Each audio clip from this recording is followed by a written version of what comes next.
So I've mentioned before that my mom has a lot of houseplants, and for the winter we have moved them to the basement, and they are invading my space.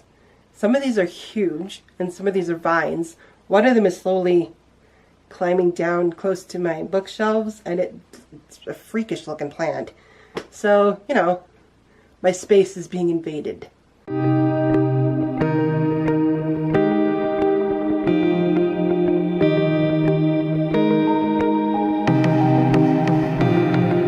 Welcome back to another video. Today I am back with yet another review, and that is Resistance by Jennifer A. Neilson.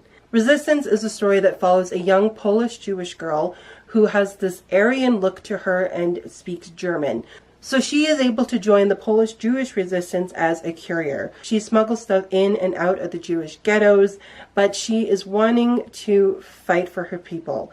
She doesn't want to just lay down. She wants her voice to be heard, and she struggles with the balance of her faith and what her faith would ask her to do, but also what she as a person should do, and to find that balance of like God having us raise our voices and bringing attention to what is happening to the Jewish people in these ghettos. When coming across historical fiction books, I like finding events of history that I didn't know anything about. And in this case, I knew nothing about the Warsaw Ghetto Uprising.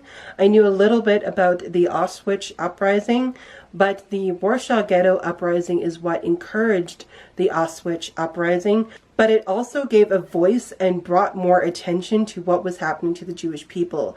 At this point, the Allies know something is happening, but not a lot of attention is being drawn to them from the Allies' side of things. So the Warsaw Ghetto is what gives the Allies the attention of, hey, look at us, we need you to help us.